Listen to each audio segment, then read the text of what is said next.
Hey, what's going on, all you great creators? Welcome back to another FB Designs tutorial. I am Rob, your host, and today, well, we're going to keep it a little bit simple. Here, you'll see what I mean here in a second. We are going to learn how to take any 2D image, text, as you can see in this situation, and turn it into 3D. So without further ado, let's get on over to After Effects and get this show started. So we're going to go to New Composition. You can name this whatever you need to keep yourself organized. In this case, as usual, I'm going to go with main. Someday that may change, depending on the tutorial that I do. For this, we're going to make the duration 6 seconds. It doesn't need to be very long. The only long thing in this process will be, as you're going to see here in a second. All right, so we got our main composition. Let's right click, go to solid. And the first thing we want to do is create a background. So I named it BG. You can name it whatever you like. You can make it whatever color you like, because that's not going to matter. Let's take caps locks off. All right, the next thing we're going to do is we're going to go into our BG. And for the preview, I used a gradient ramp. As you can see right here, we'll keep this real simple again. I think I used like a blue and white. So we'll go with a lighter blue this time, more of a purple. And we'll use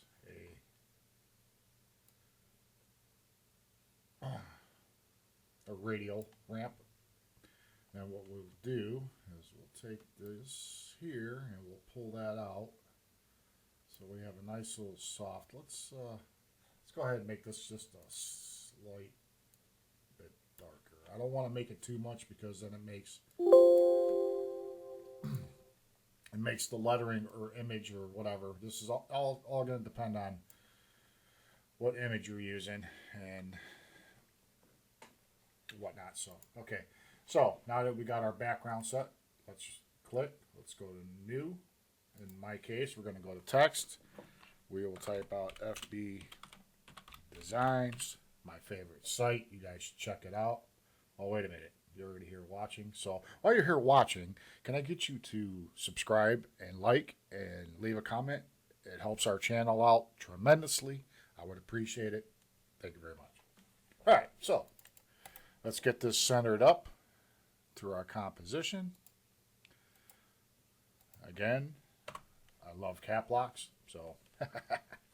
All right, so now the first thing we need to do is turn this into a 3D layer, which is this little button right here underneath this cube. And you can't tell that it's 3D right now, but here in a few minutes you'll be able to. So what we want to do is we want to highlight this. We want to hit Control D, and then we're going to select the second one. We're going to hit P for position, and what we want to do is bring this out by 2. Then we're going to create another one.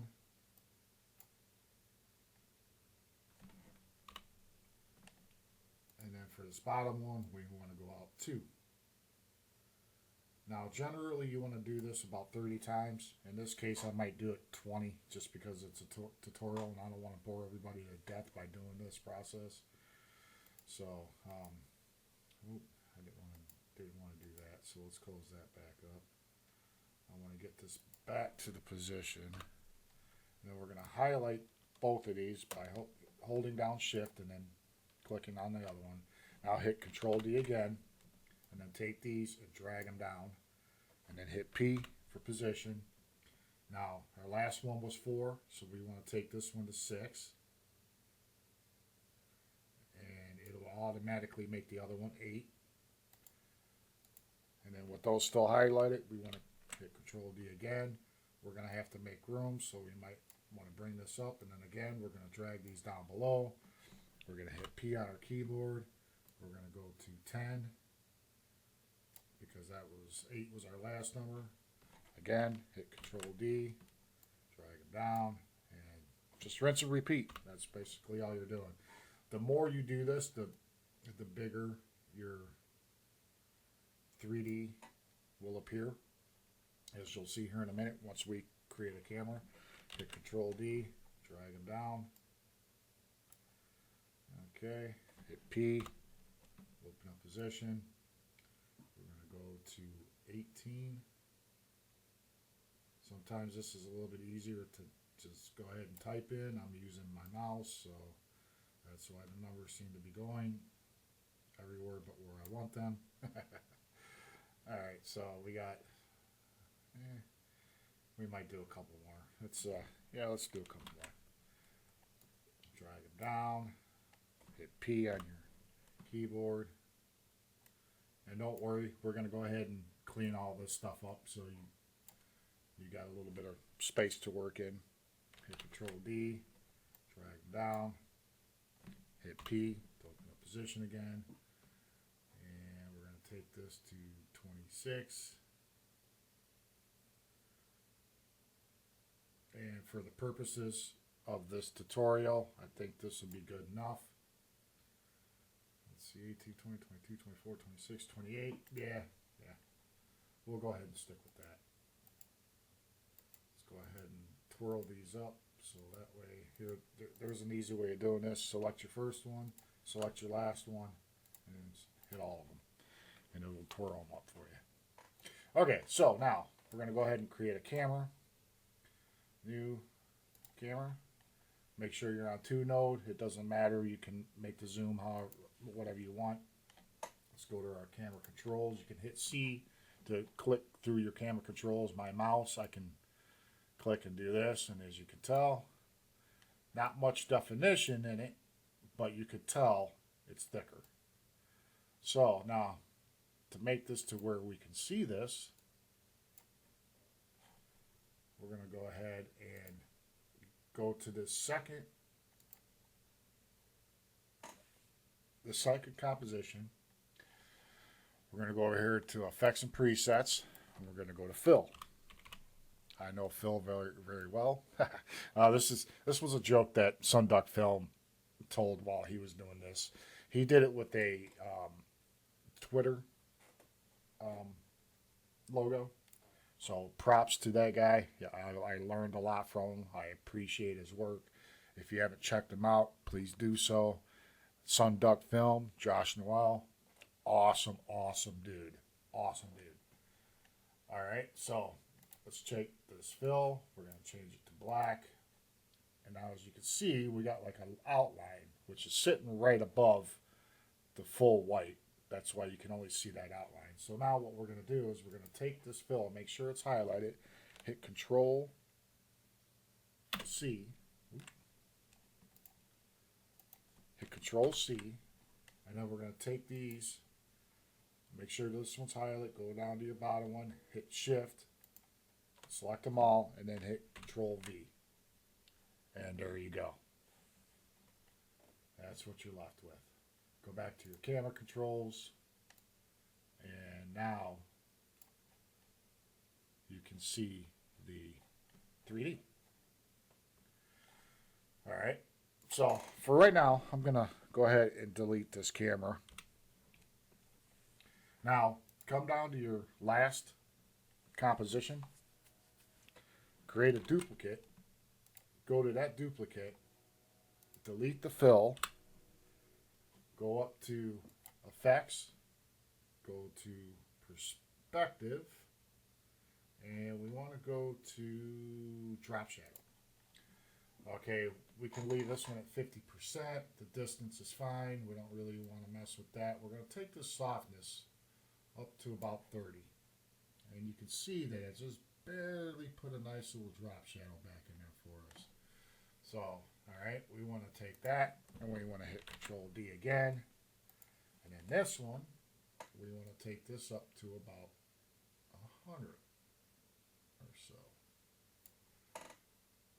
And probably take the opacity up to about 75, 80, somewhere in that area. And as you can see, it's starting to fill it out a little bit more. But let's do this again. Make sure you go to that composition, and we're going to take this, and this time we're going to take the softness and we're going to jack it all the way up. now you can see like this haze around the lettering. And depending on what color you have in the background, it will depend on how much that stands out. Take this take this opacity, drop it down probably to about 50 something percent, and there we go. Now we're going to take all these, make sure you're selecting the top one, go to your bottom one, make sure they're all highlighted, hold shift down when you click that bottom one, and then we're going to go to Precompose, and we will name this 3D. Turn your caps lock on. Now, here's the issue. If we go to camera, create another camera, click OK.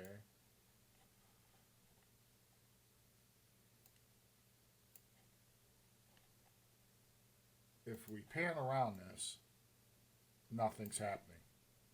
Even if you were to turn that pre-composed composition, as you can tell, we don't have anything but the drop shadow. So how we fix that is, let's undo orbit camera a couple times. So we're back to flat. Now how you fix that is you go to your composition, of course you click your 3D, and then click this little spiky looking thing here. And there we go. I don't know why our camera, let's see if we, there we go. All right. Now we can create a new camera and it'll act like it's supposed to. Just like that. So remember to click that little spiky looking ball there, because it takes the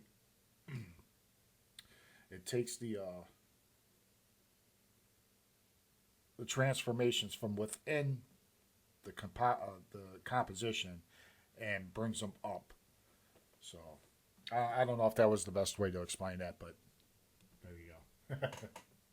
So all right, so with that being done, let's go back to our camera here. All right, then we're going to hit P,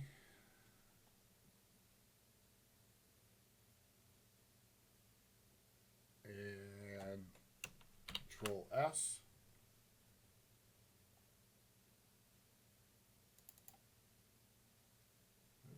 Didn't want to do that. And next, what we want to do is, well, something seems different here from the way I did this the first time.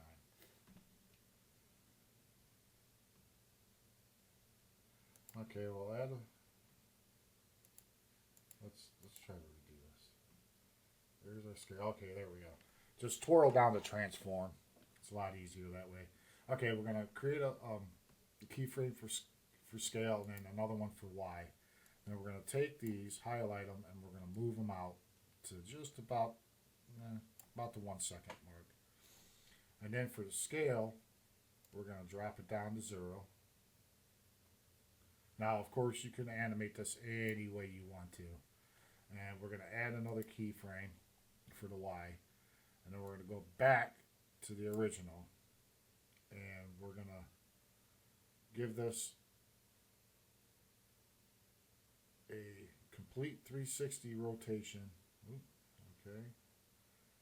Of 1. Because we want it to rotate at 360 at least once. So we end up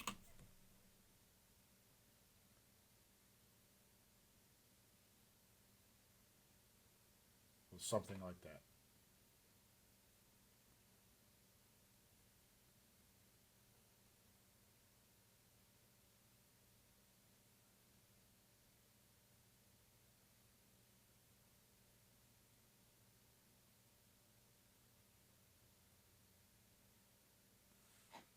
Okay, but that looks kind of plain, so what we want to do, so let's go out a couple seconds more, or maybe half a second more, and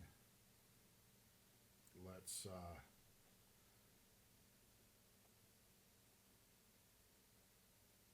bring our scale up, maybe to out like that. We can turn our rotation maybe 20% like that. And we're going to come out a few more seconds. We're going to take our scale back down to 100%.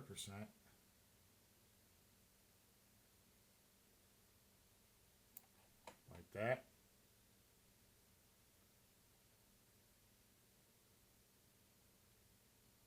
And take our rotation back down to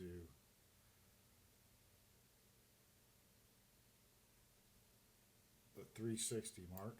So you still want to have that one. And there we go. Now you want to take all these keyframes, of course, and hit F9 to ease them.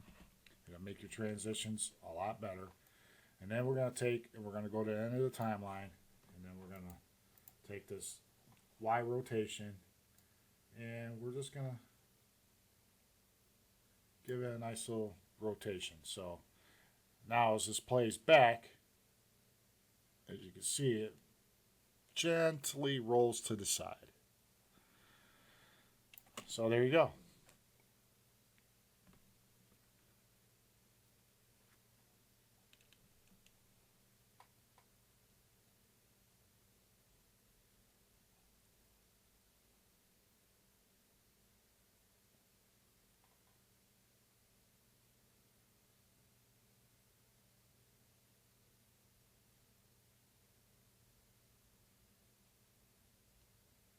I'm hoping to win a new PC, so hopefully soon these RAM previews will go a little bit quicker. I mean, I could turn the resolution down a little bit, but it's such a short tutorial anyway. So, but anyway, I hope you like that nice little bump out and whatnot. But you know, again, this is not for you to copy one for one. This is just for you to get a basic understanding of how to take a 2D image and make it 3D or appear to be 3D.